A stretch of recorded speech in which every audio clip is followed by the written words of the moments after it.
magandang umaga po sa ating lahat. Pagpalain mo ang Diyos, lingunin po natin ang ating mga katabi. Sabihin mo, mapalad ka kapatid, ikaw ay nandito sa umaga. Mapalad ka kapatid. Salamat. Magandang umaga po sa ating lahat.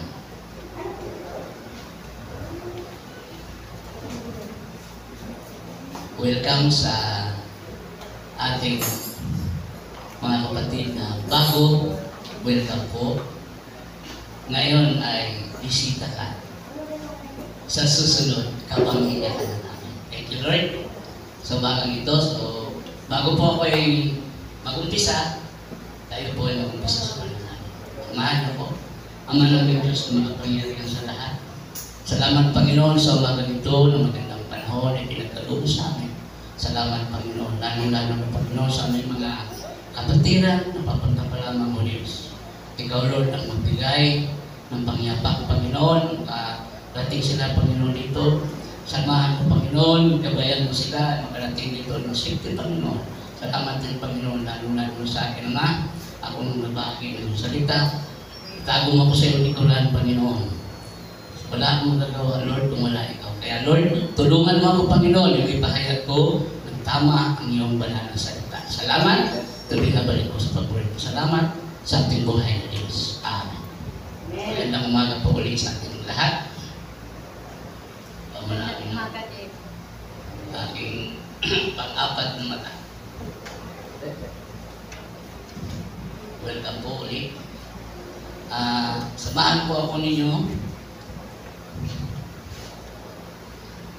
sa itong teksto natin o passage natin ngayon mula sa 1 Thessalonians 5:18. Ito po ang sabi dito.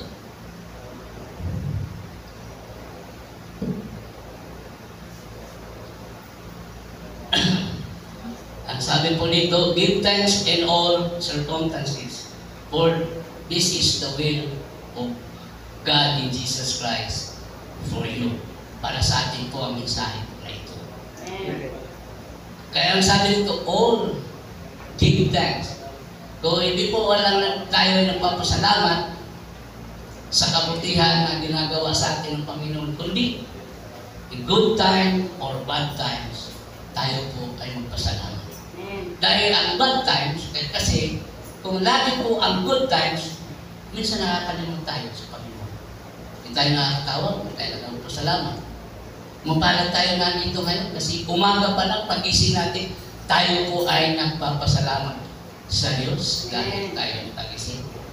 Tinino ba?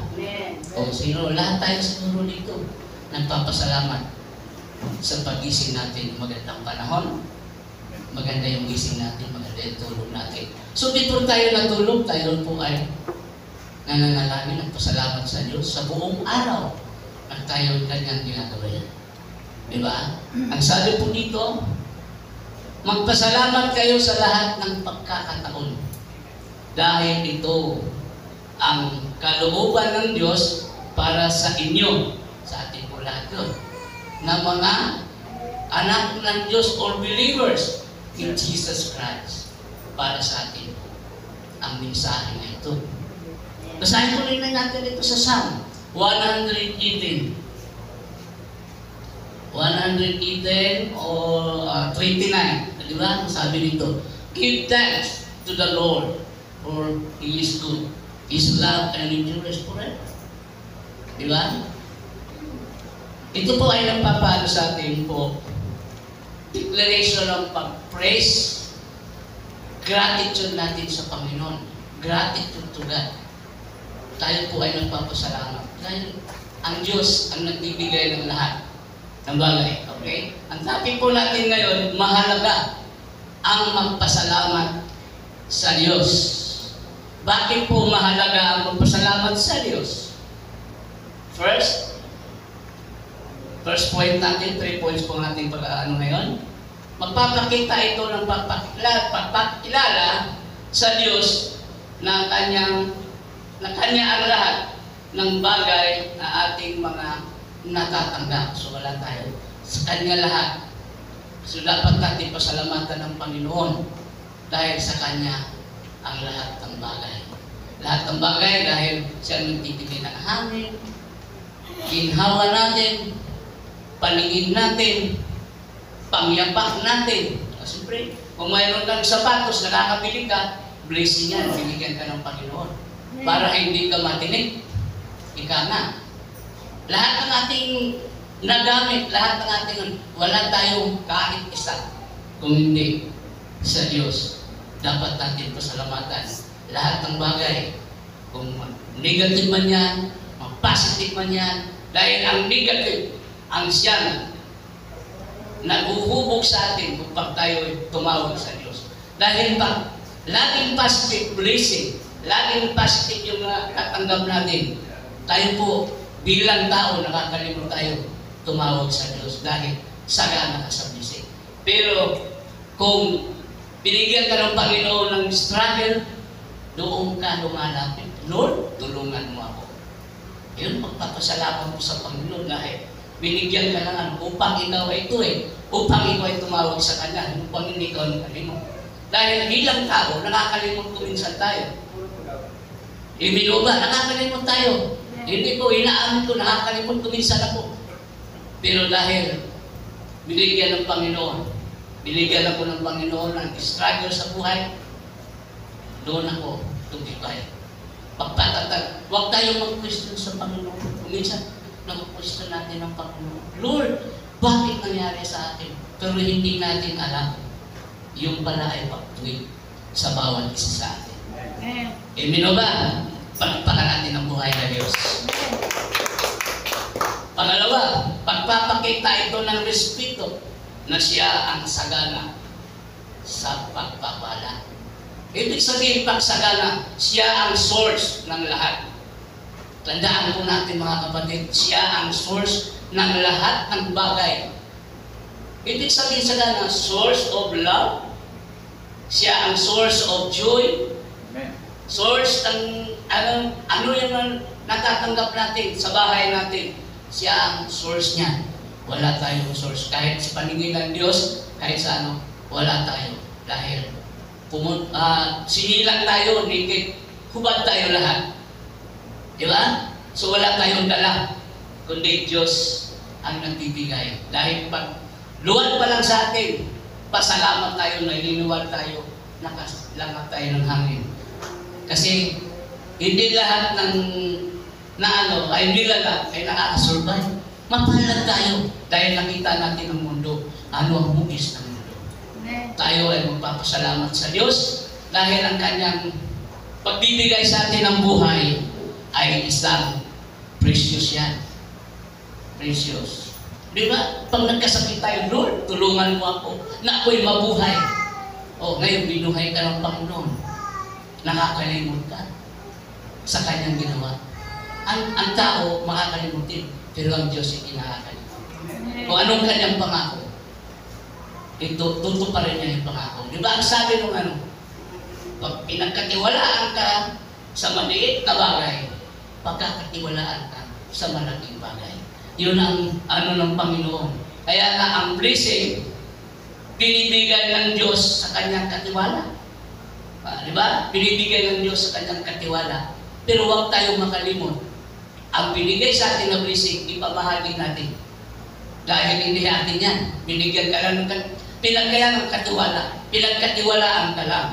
Hindi sa atin po yun. Kaya huwag tayong makalimot, magbigay sa kung ano mang nararapat, itulong din natin. Dahil yun ang utos ng kuman ng Panginoon. Kaya yung sinasabi, gratitude should be expressed. Di ba? Pag sinabing should be, utos po yun, kuman. Kuman po yun. Kaya nga. So, mga kapatid, ang pangatlo, pagpapakita ito ng pagpapakumbaba sa Diyos. Pagpapakumbaba sa Diyos, magpuhos ng maraming pagpapala at pabor sa buong pamamahay. Yun ang privilege ng Panginoon sa pamamahay. Ito bawat isa sa atin, binigyan tayo ng Panginoon ng pagpapala, blessing sa ating bahay. Unang-una, binigyan tayo ng malusog, ng pangangatawan, binigyan tayo ng love sa ating pamilya. Malaking bagay na yun. Kasi hindi lahat ng pamilya ay nagkakasundo. Di ba? Pero wala sa atin dito, mga kapatid, tayo ay Kristiyanos, mayroon tayong pagtakumbaba sa bawat isa bilang isang anak ng Diyos. Kaya nga, malaki ang pabor. Malaki ang pabor ng Panginoon sa kanyang mga anak. Ika nga, believers in Jesus Christ. Tayo po ay binigyan ng pabor. Maraming pabor ng Panginoon. Pabor na pinagpala ka. Pabor na binigyan ka ng karunungan. Binigyan ka na napagtapos mo yung pag-aaral mo. Malaking bagay na yun na binibigay ng Panginoon. Kaya nga dapat natin pasalamatan. Kung minsan, naku-question pa natin ng Panginoon kung binibigyan tayo ng pagsubok. Lord, bakit mo nagawa sa akin ito? Ako po ay 100% ang attendance ko sa simbahan. 100% ang akong ginawa. Pero hindi po dito ang tinitingnan ng Panginoon.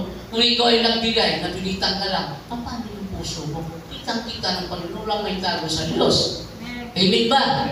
Wala tayong may tago sa Diyos, nakikita niya ang lahat. Kaya nga ang pagpapala nasa bahay, kung ikaw ay anak ng Diyos, ikaw ay nananalangin, ikaw po ay nagpapasalamat sa Diyos, maliit man o malaki, pinapasalamatan mo man. Problema man, pasalamatan mo ang Diyos, Lord, bigyan mo ko ng pag-solve nito ating problema. Binigyan ka ng Panginoon. So, pasalamatan natin lahat. Buhok natin, pasalamatan natin pero sa atin kung tinalabo ko. Ako'y nagpapasalamat sa Diyos. Dahil ginawa niya ito, airport. Di ba? Ay, pasalamatan natin. Huwag natin questioning kung ano man ang ating pinagdaanan sa buhay. Lahat tayo may pinagdaanan. Hindi tayo perfecto tao. Lahat tayo may pinagdaanan. Pero ngunit, mapalad tayo, mga kapatid. Mapalad tayo dahil mahal tayo ng Diyos. Bakit sinabi mahal tayo ng Diyos? Nandito tayo ngayon. Nakikinig sa salita ng Panginoon. Yun ang mahalaga sa atin. Ano naman ang kayamanan mo kung wala kang Panginoon sa puso mo? Useless. Nagpapagal tayo, nagpapakayanan tayo. Mag-enjoy tayo sa Panginoon. Enjoy natin ang life natin. Darating ang pagpapala, blessing ng Panginoon. Dahil tayo nananalangin. Pinagpala nga yun na hindi nanalangin. Hindi lumapit sa kanya, pinagpala niya. O, kinukuha ko minsan. Di ba? Wala kang mayaman sa mundong ito na tumatagal. Hindi namamatay.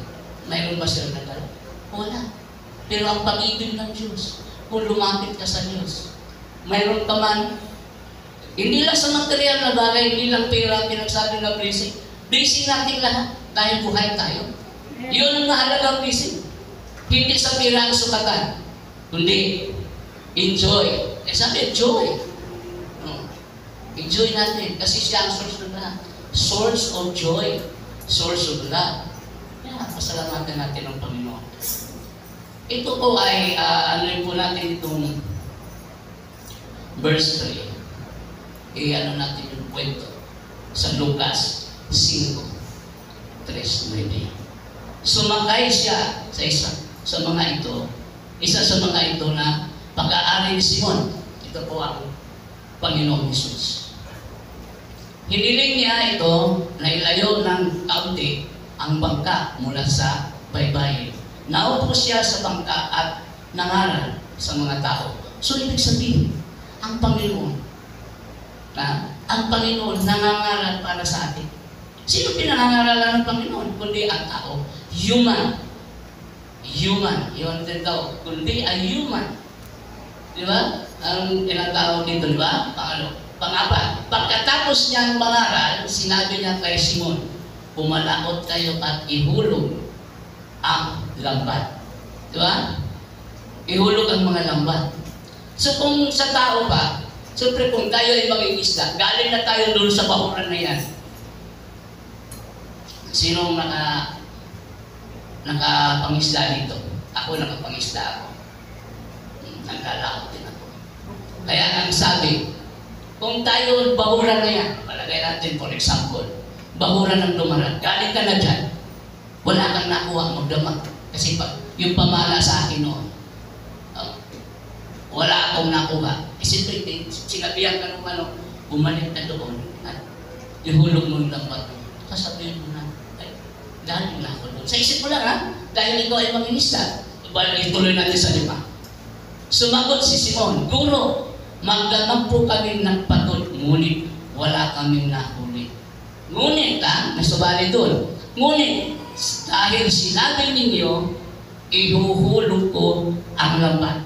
Ito ang maganda na ano ni Peter Simon. Dahil sumunod siya sa Diyos, ito ay ang utos dito, ang makukuha natin dito sa parable nito. Ang pagsunod sa Diyos. Pagsunod sa Diyos. Ito ay napakahalaga sa buhay.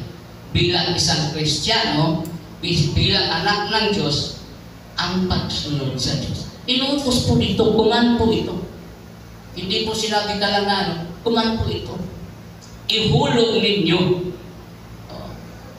Kasi galing ka na doon, wala kang nakuha. Ngunit, dahil nagtiwala ka sa Diyos na ang Panginoon may magagawa, miracle, gagawa siya ng miracle para ipakita sa bawat isa na mayroong makukuha. Sumunod dahil mahal niya ang Diyos, sumunod siya. So, tuloy natin sa 6. Ganun na. Ganun na ang mga ginagawa nila at nakahuli sila ng maraming isda kaya halos mapunit ang kanila mga lambat. Wow! Ito ang blessing na binigay ng Panginoon.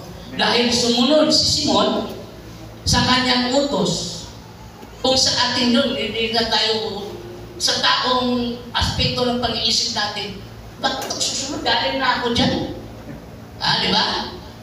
Sa filosofi na ano, galing na ako doon, wala din malabo yan, kasi galing na ako doon. Pero dahil naniniwala siya sa Panginoon, nagtiwala siya sa Diyos, sumunod siya, pinagpala, maraming blessing. Di ba?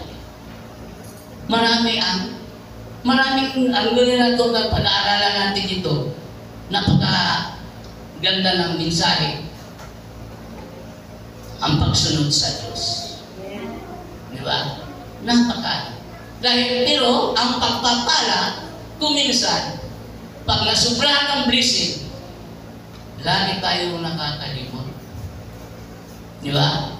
Lagi tayong nakakalimot pag sobrang ng blessing.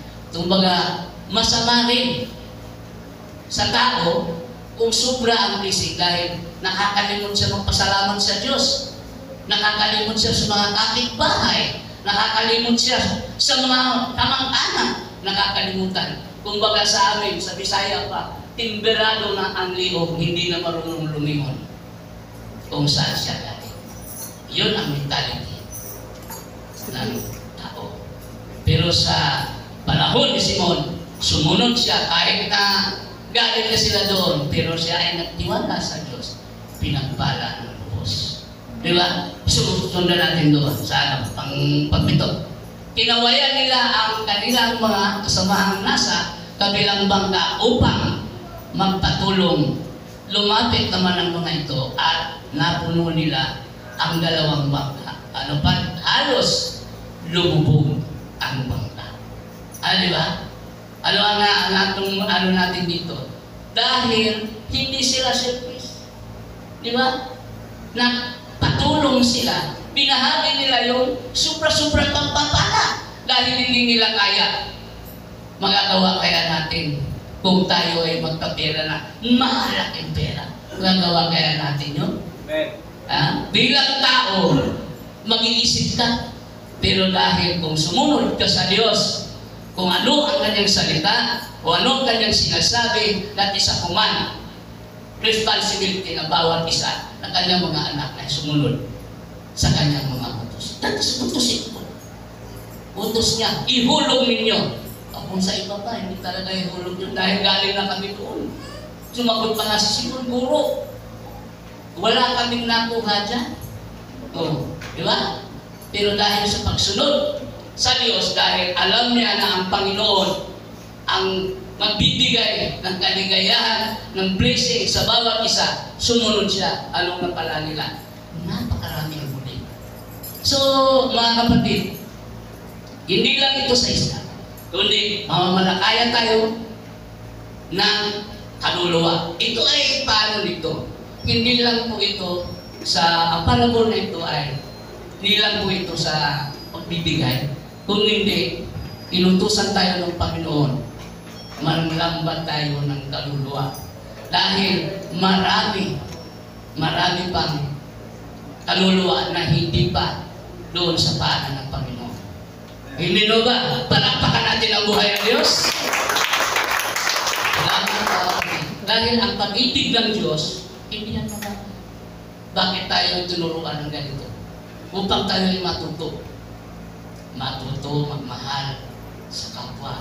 Matuto tayo magbigay. Ano man ang mayroon tayo, kahit kunti man yan, kahit ano pa man yan, kung tayo mayroong mga kailangan. Dahil dito sinasabi, kinakawayan nila dahil mapulit ang kailangan. Wala na silang mapaglagyan ng pagpapala. Di ba? Maraming nakuha. So ang aral natin dito, huwag tayo magdamot sa kapwa. Kung mayroon tayo, tumulong tayo sa gawain ng Panginoon. Kung mayroon ka, sumubra pera mo, ano mo yan. Share your blessing ka nga. Upang tayo ay pagpalain. Dahil tingnan mo, pinagpala sila, sinishare nila doon. Hindi sila nagdamot. Kung saan pa yun? Ipagdadamot yun. Pero dahil inutos ng Panginoon, dahil may puso silang mapagbigay, binigay nila, tinawag nila mga kasamaan nila. Kasi hindi nila kaya yun. Ibig ba? Tuloy tayo sa nang makita yung ni Simon Pedro, siya lumuhod sa harapan ni Jesus at sinabi, lumayo kayo sa aking Panginoon, sapagkat ako'y isang makasalanan. Diba? Yung acknowledgement ko na sa kanya, in-acknowledge niya siya ay makasalanan. Tayo po bilang anak ng Diyos na narito, marunong tayo magpakumbaba. Magpakumbaba tayo sa kapwa kung tayo ay nagkasala. Huwag na tayong matigas pa. Magpakumbaba tayo. Walang mawawala sa atin kung tayo po ay magpakumbaba. Diba? Kung ikaw ay nagpakumbaba, may nawawala ba sa iyo? Wala. Walang mawawala. Hindi. Lahat tayo ay magpakumbaba sa Diyos.